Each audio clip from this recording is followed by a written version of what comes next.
The world celebrated Steve Jobs as a genius, but one day he walked out of Apple, the very company he created. Overnight, his crown was gone.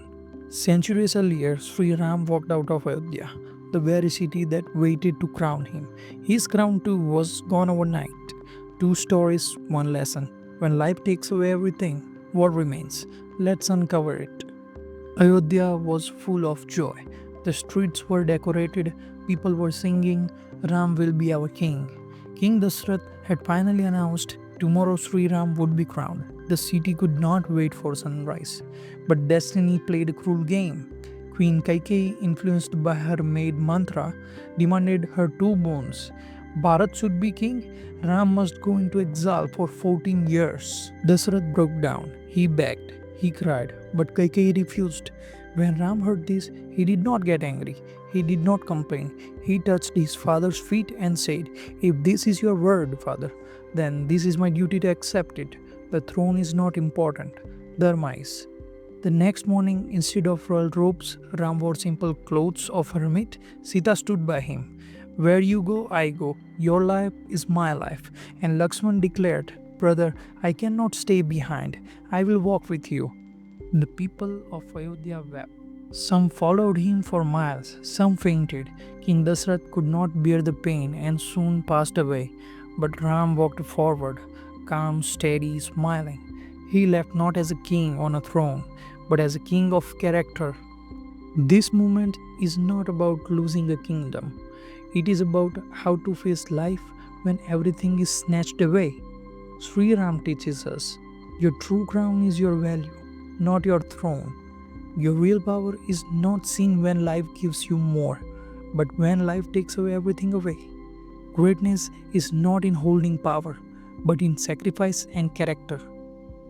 Now think about Steve Jobs. He created Apple, his dream.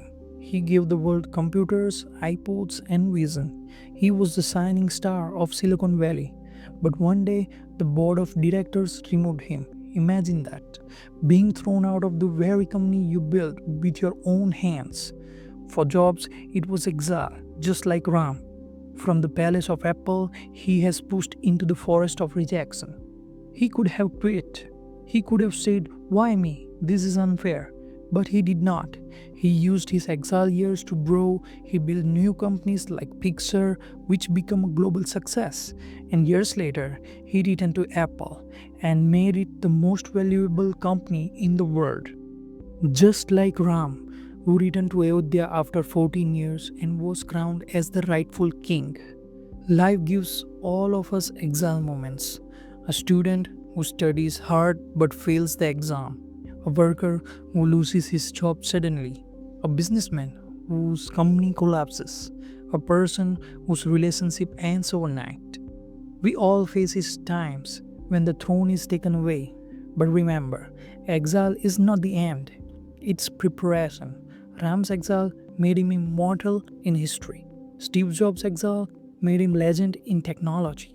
Your exile can make you stronger than ever if you accept it with courage. So the next time life takes away something you love, don't break, don't give up. When life takes away your palace, don't lose your peace. When life takes away your throne, don't lose your character. Because sometimes exile is not a punishment, it is a preparation. And if you walk with courage, like Sri Ram, one day the world will place a crown on your head that no one can ever take away. Friends, this was the story of Sri Ram and the story of Steve Jobs. Two lives, thousands of years apart, but one truth. When life pushes you down, it is not the end, it is the beginning of your greatest rise.